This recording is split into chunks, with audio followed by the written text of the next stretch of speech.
Mike, appreciate you sitting down with me. This is really an honor, one, because of who you are, but more than that, we're obviously here on a golf course. And it's a pretty special bond in terms of the basketball players who love Right. golf. That group is growing by the years. A lot more people picking up the game, but you've been in it for a long time, and Yeah. I'm fascinated just to know how that love for golf in general just started, and how you balanced golf and basketball while you were playing. Because I'm in that boat right now, and I feel like sometimes I'm playing too much golf, but sometimes I feel like I'm not playing enough. Well, that's the easiest point. I mean, that's the easiest question I can answer. Is that when I was playing, it was snow on the ground in Chicago. There was no golf courses. There was nothing. If it was, things would have been a little bit different. But I kind of got into golf mainly because, from a competitive standpoint, to me, it is the hardest game to play. Absolutely. I can always respond to an opponent, a defensive guy, offensive guy, whatever, but in golf, it's like playing in a mirror, and you're battling yourself consistently to try to get perfection every swing, every putt.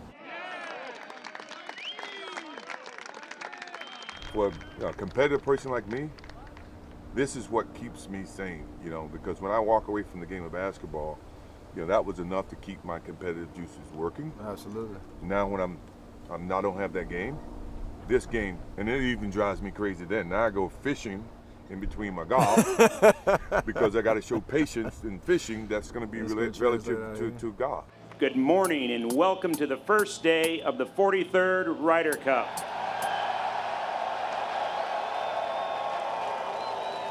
We're here at the Ryder Cup. We're here at Whistling Straits. I'm fascinated by this event because this is my first time here. And when you get here and you see the atmosphere, you see the chants and the noise, and I'm wondering, what do you think from a team perspective? When guys are individuals throughout the whole year, how does that permeate in golf? Because with us, we get rah-rah in the locker room. Sure. Like, how's that accountability, you think, work in that locker room when It's guys tough. are on different journeys? It's tough. I mean, I've had countless conversations with some of the players, and if I can put it in the most simplest terms, is that you have to give up bits and pieces of who you are for the benefit of the team, and that can be something so simple as either response, support, spending time, having lunch, dinner. Either way, I learned that later in my years because initially in basketball, I was so focused in my craft that's what matters the most.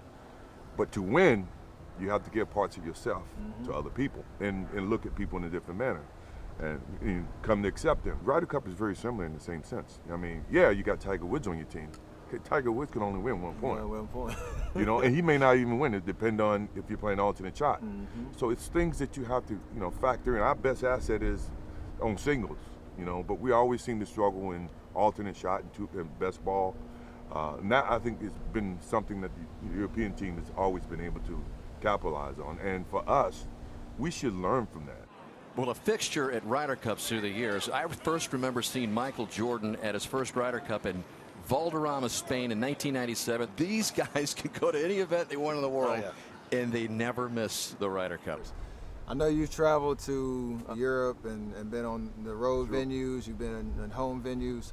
If you were on the Ryder Cup team, would you rather be playing on the road, somewhere in Europe, playing against that road crowd, being able to shut them up, or would you rather be on home turf, hyping, feeling the energy here with the home atmosphere? You know the answer to that. I know. I just want to hear it. I'd rather be on the road. I'd rather be on the road. I love playing on the road, and it seems as though your concentration level is much better.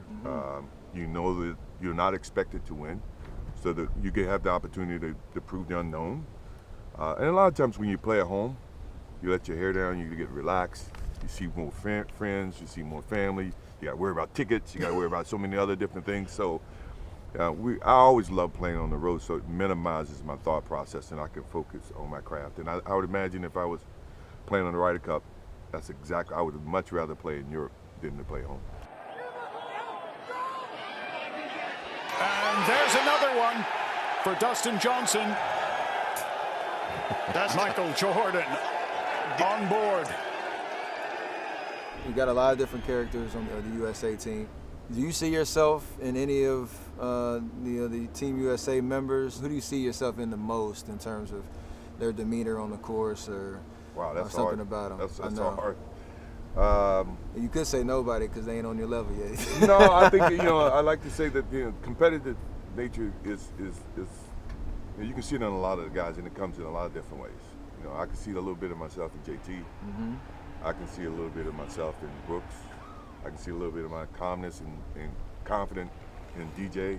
So I can see a lot of those qualities that take to be successful. Basketball, especially in the way that you play the game, you could impact the game on both ends of the floor. And I'm sure you always felt like there was time for you to flip a switch and get things back under control. True. In golf, you can't really control what the other person's doing. How do you think that mentality is mastered in golf?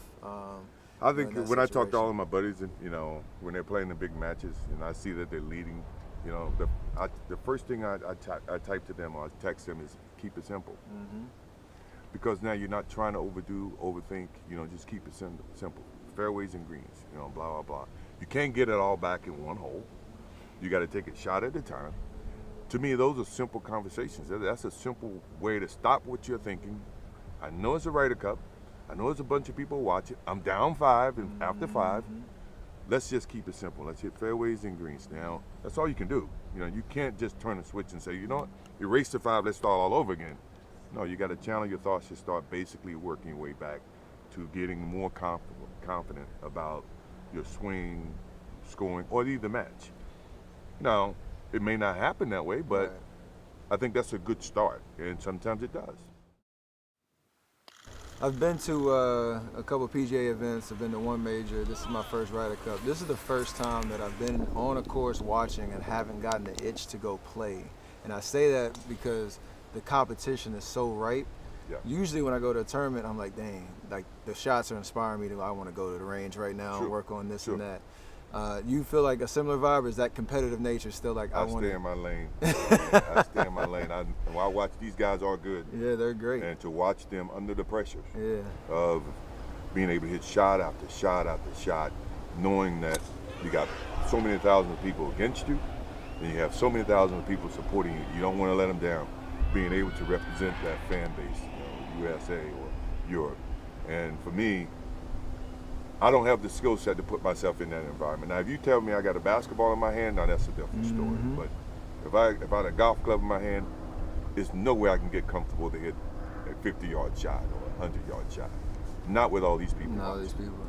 He's got President Bush, Michael Jordan over his right shoulder. He's got a big moment here to try to turn this thing around. Who on the European team would you be most scared to play against? And I hate using that word with you. I'm not scared of anybody. But Ian Poulter. He is a every time Ryder I Cup try legend. to, I used to go and watch him all the time. If I'm in any of his matches or walking down, he finds me after he makes a good putt, and it's like, man, I didn't do anything. I like you. I heard support you sparked the I comeback. stay away from him when he's walking. When I'm walking, I won't go watch him. You sparked the miracle of Madonna, right? I didn't spark. I did not. No, I don't know. I had my own thoughts about it, but I didn't spark it. Those are maniacal eyes, aren't they? And we went from definitely winning the Medina to crying, driving home that we just got our butts kicked. And that's Ian Poulter. There's always that debate on whether you hate losing more than you love winning, right? And I feel like, for me, losing just is the worst feeling in life at anything, whether it's cars, golf, basketball, whatever it is. How do you feel about that, and also like how do you think that translates in terms of a team competition in golf that these guys are going through? I hate losing. It's not even a question. But I have to respect losing, because losing is a part of winning. Yeah. You never just win. You got to lose to win. And I think the one thing about the Ryder Cup situation is that we got to want it bad enough. We were dominant early on, and now that they are, does it mean as much to us as it does to them? Absolutely. And if that's the case, then losing is going to hurt. Absolutely. To a point where you would look at, how can I do things different? How can I change? How can I make this team better? And that's the thing about a team, and you know this too, is that before you can look at someone else, you got to look at yourself in the mirror, because that's how things get started. And you got to be willing to change. And you got to have a sense of pride about yourself. It's not about the money. It's not about anything. It's more about the pride. And, you know, the best players, whoever's playing the best, is going to win. What's the most amount of holes you played in one day? Oh, what? 63? Damn. I was rolling. 63. I was younger. I'm gonna try to beat that one. Good luck. That's big. Yeah, good luck to me. Out of all the players here this week on Team USA or Europe, whose game would you want to have the most? John Rahm. I Quick agree swing, with that. doesn't waste time. That's a keep it Shows his simple swing. emotions. And he's playing really good right now. That's a keep it simple swing right there. Who's the most fun basketball player you play with on the course, or one that you like to beat the most? Danny Ainge. He's my new favorite. I like that too. My new favorite too. Talks a lot of trash, Talks don't to he? Danny. Yes, Talks he a lot does. of trash. Imagine him on the basketball court. I had to deal with him Absolutely. there too. Yeah, I'll just stick with him out here. And last thing, what's your favorite thing just about the Ryder Cup? Once again, the camaraderie, the patriotism, you know, you representing your country, the chills I feel, and know that everybody's vying to try to win that cup. It's not about the money, it's not about anything, it's more about the pride. And, you know, the best players, whoever's playing the best is going to win. You know, I hate that we've been playing bad that they won, but I got a good feeling this year. Let's I got do a good it. feing. Let's do it. I appreciate you sitting down. I know how much golf means to both of us, and it's nice to connect on that level. Anytime. And yeah, I'm gonna bring my wallet next time we play. Come on down to the Grove. I got some Absolutely. treatments for you. Absolutely.